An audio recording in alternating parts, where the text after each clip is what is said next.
Good morning, dear students. Today we will be start a new chapter, class 9th, civics, chapter 4th, uh, the Supreme Court. देखिए, Supreme Court is the highest and independent court of our country और इसमें legislature, executive and union government का और state government का इसमें कोई interfere नहीं होता है। यानी ये फ्रीडम इंस्टीट्यूशन है, टोटल अपने आप में एक इंडिपेंडेंट इंस्टीट्यूट है सुप्रीम कोर्ट्स। देखिए, मैंने आपको प्रीवियस क्लासेस में समझाया था कि जो कोर्ट्स होते हैं, लोअर कोर्ट्स ये डिस्ट्रिक्ट लेवल पे होते हैं, फिर उसके बाद हाई कोर्ट्स होते हैं, स्टेट लेवल पे होते हैं, और इसके बाद जो ऊपर होता है सुप्रीम कोर्ट होता है, जो कि सिर्फ एक ही होता है कंट्री में। और जितने भी डिस्प्यूट्स जो मामले होते हैं, मैटर्स होते हैं, वो डिस्प्यूट्स हाई कोर्ट ही करता है। सिर्फ उस पर लिसनिंग और रिवाइव्स ही होते हैं, ठीक है ना, रिव्यूज़ ही होते हैं जो कि सुप्रीम कोर्ट में होते हैं। इस तरह से ये फाइनल कोर्ट है आपके कंट्री की, और इसमें किसी भी तरह का इंटरफेयर किसी भी एग्जीक्यूटिव का, किसी भी लेजिस्लेचर के पर्सन का और प्रेसिडेंट का या किसी का भी नहीं होता है, ठीक है ना। अब आपको मैं क्योंकि ये इंडिया क्या है, फेडरल आपका जो यहाँ पे है, जो फेडरल टाइप की है कंट्री, ओके। अब मैं आपको बताऊँगा composition of supreme court. Supreme court के जो जज होते हैं वो 33 जजेस की कमेटी होती है, 33 जजेस होते हैं, हाईएस्ट 33 जजेस होते हैं।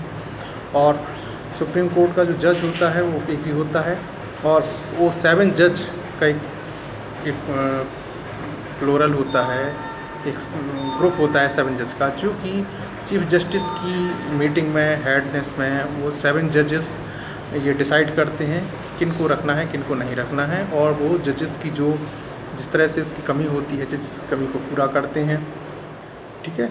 तो अब ये जो और जजेस को रखते हैं, तो वो जो क्वालिफ़िकेशन है वो कंप्लीट हों, और जो जज के अपॉइंटमेंट्स होते हैं वो परमानेंट भी हो सकते हैं, कभी कभी एड हॉक पे भी होते हैं, और हाई कोर्ट्स के जजेस की जो अपॉइंटमेंट होते हैं वो भी एड हॉक पे हो सकते हैं, या सुप्रीम कोर्ट के जजों की। तो इस तरह से ये सुप्रीम कोर्ट के 7 जजेस ही डिसाइड करते हैं, और इस तरह से ये पूरा चीफ जस्टिस को मिलाकर 33 जजेस को ये अपॉइंट करते हैं प्रेसिडेंट। सुप्रीम कोर्ट के जो चीफ जस्टिस होते हैं और जो 33 जजेस होते हैं उसको प्रेसिडेंट ही अपॉइंट करता है, और जो उनका एक प्लूरल होता है, 7 जजेस की कमेटी होती है, वो फिर अदर्स जज जो हाई कोर्ट्स के जज हैं उनको वो अपॉइंट करता है एड हॉक पे, परमानेंट और किसी भी तरह, ठीक है ना, जैसा उसकी रिक्वायरमेंट होती है। क्वालिफ़िकेशन क्या होती है सुप्रीम कोर्ट के जज की? पहली बात तो ये ही और she must be a citizen of India.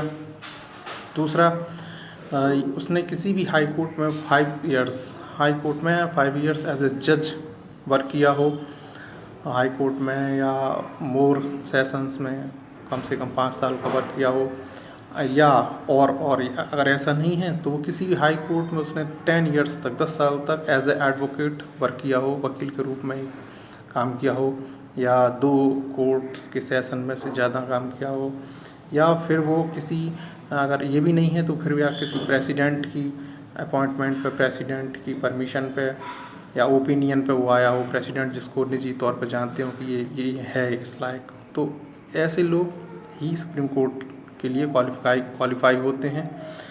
दूसरा, अपॉइंटमेंट ऑफ जज, और जो उसके जो नीचे के जज होते हैं उनमें कोई एग्जीक्यूटिव का कोई रोल नहीं होता है, उसमें हाई कोर्ट, सुप्रीम कोर्ट के जजेस ही एक कमेटी बनाकर उसको अपॉइंट करते हैं, उसमें प्रेसिडेंट ही अपॉइंट करता है और चीफ जस्टिस ऑफ इंडिया उसको अपॉइंट करते हैं।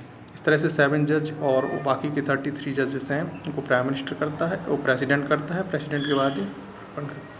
सैलरी एंड अलाउंसेस, सैलरी और अलाउंसेस इनके सुप्रीम कोर्ट के जो जजेस होते हैं उनकी सैलरी और अलाउंस प्रेसिडेंट ही तय करता है, और समय समय पर उनमें इंक्रीमेंट भी लगते हैं, बढ़ती भी है। इसके अलावा अलाउंसेस भी दिए जाते हैं, जो भत्ते हैं उनको दिए जाते हैं, जैसे कि आपका पेट्रोल का, मोबाइल का, और भी जो जितने भी खर्चे होते हैं वो अलाउंसेस भी टाइम पे दिए जाते हैं, इनकी सैलरी भी इंक्रीज़ होती है। बट यदि प्रेसिडेंट को ये लगता है कि कोई इमरजेंसी कंट्री में आने वाली है, या country such a emergency like feminine या कोई अटैकर्स आते हैं, उस कंडीशन में अगर इकोनॉमी कमज़ोर होती है इकोनॉमी, तो उनके अलाउंस और जो सैलरी होती है वो कट भी हो सकती है। और सुप्रीम कोर्ट जो प्रेसिडेंट होते हैं, प्रेसिडेंट उनकी सैलरी को सुप्रीम कोर्ट के जजेस की सैलरी को कट भी कर सकते हैं। ठीक है ना। टर्म ऑफ ऑफिस, इनका जो टर्म है ऑफिस का वो 5 ईयर्स होता है। बट यदि कोई जज किसी कंडीशन में अपना वर्क सही तरीके से नहीं करता है या किसी ऐसे उसमें फंसा पाया जाता है कि जो इसके जज इसके वर्क के अगेंस्ट हो या किसी करप्शन में पाया जाता है, तो उसको इम्पीचमेंट के थ्रू, इम्पीचमेंट के प्रोसेस में बता चुका हूँ आपको, इम्पीचमेंट के थ्रू उसको बीच में ही हटाया जा सकता है। सीट ऑफ सुप्रीम कोर्ट की सिर्फ एक ही सीट है दिल्ली में, जो कि दिल्ली में है। चीफ जस्टिस वहीं पर रहते हैं, प्रेसिडेंट का ऑफिस भी वहीं है। ठीक है ना। तो ये सीट वो है। नेक्स्ट वीडियो में आपको मैं एग्जीक्यूटिव और लेजिस्लेचर की इंडिपेंडेंस कैसे जुड़ी इंडिपेंडेंस है उसमें बताऊंगा मैं। यह आपको नेक्स्ट वीडियो बताऊंगा। ओके।